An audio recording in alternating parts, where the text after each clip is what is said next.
Oh, hello folks, welcome to Netcruzer RC. The Honda Pilot, it started to nickel and dime me a little bit. I've had some AC repairs I've had to do twice, and then replaced the front brake calipers on it, just because they were sticking and making TPMS sensors go off and a bunch of vibration. And then that's been fixed. The AC is now broke again, so I've got to take it back into Canadian Tire, and hopefully it's the new part that they put in that's warranty replacement. I put in a new front condenser, and to put in the new front condenser, the whole front clip has to come off. I didn't get any video footage of that, but then driving it, I just did a RC race trip. I drove it for a good 2 hours there, 2 hours back. I started making a horrible noise. I thought it was wheel bearings. I could hear it coming from passenger side, and I thought, well, it doesn't, it's changing pitch at speed, but it doesn't sound exactly like a wheel bearing. I thought maybe it's that like heat shield thing that goes in behind the brakes. You can't see. Anyway, I found it. It's the back one. It's not connected, and it's touching the wheel, so it's rusted right off. I'm gonna try and jack it up, take the wheel off, and get this out of here. Anyway, this whole piece is not connected to the car anymore. It's just kind of scraping against the wheel at speed. And I noticed that this rear back one doesn't have it, and the front drive side one doesn't have it either. So I mean, they're not a critical part. I mean, I probably should get them, but I'm just going to try and get this off of here so it stops making a horrible noise. And that'll be the next thing. So I'm going to jack it up on my high lift jack here on the Honda Pilot. And we'll get that wheel off and get that rusty bit out of there, and it should quiet it right down. Since the Pilot has a rear differential, I'm just going to try and lift it on that, hopefully. All right, she's off the ground by the rear diff. Get this wheel off. I'm going to put some jack stands under there, get this wheel off, and get that shield out of there. All right, jack stands installed just in case this slips, because that's the one thing I mentioned I didn't like about this new high lift jack, is that there's no lock on it. All it would take is someone twisting that lowers it down immediately. So I understand that's how they're designed, but I wish there was little locks on it. Anyway, we'll get this wheel off and carry on.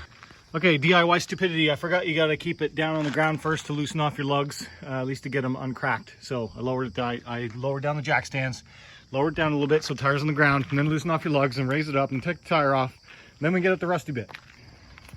Okay, rip this out of here. Make sure you don't take a line with it or something stupid. There. Ah, fingers over the lens. Dang it. There it is. It's out. Yeah. Protecting this brake line, I would imagine. So that's why. But if the thing gets rusty and then it falls off, it's more likely to cut it than having nothing alone. So pretty sure the other side doesn't have it.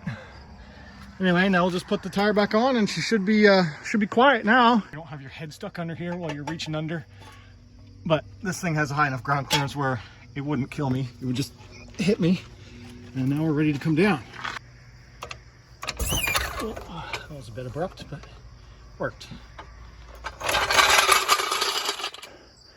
When it's running well, I really like this thing. It's really capable, and it has lots of power still, and I'm liking it.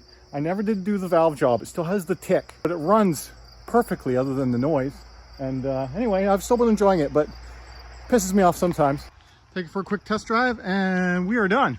Now, when I say it's been nickel and diming me, that's just a figure of speech. Well, really, it's hundreds of dollars each time. The front brake calipers and doing the brake fluids and stuff along with that was around like $400, and then air conditioning $500, because you got to do the leak down test and figure out what's leaking and diagnose it and refill and stuff. And then we found it after that it was actually the condenser, so I had to buy a new condenser. That was more hundreds. Anyway, I figure I'll add it up later, but I could put about $1,200 worth of repairs in it in the past month.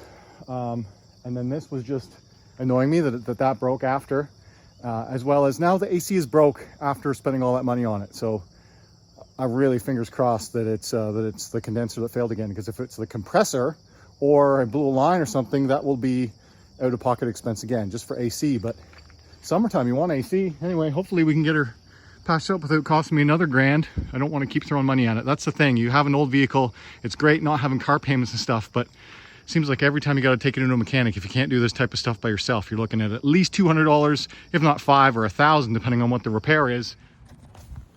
Okay, it's been about 6 months since I took the shields off the brakes, and then this is now April of 2022, and I've just ran into another problem, which is I had a brake light on the dash and I lost brake feel on my pedal. It got very soft, it would get very squishy, and I'm getting a brake warning light on the dash.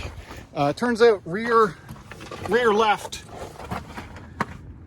I got a brake leak from the probably that upper steel hose that goes up here, up over the frame or whatever.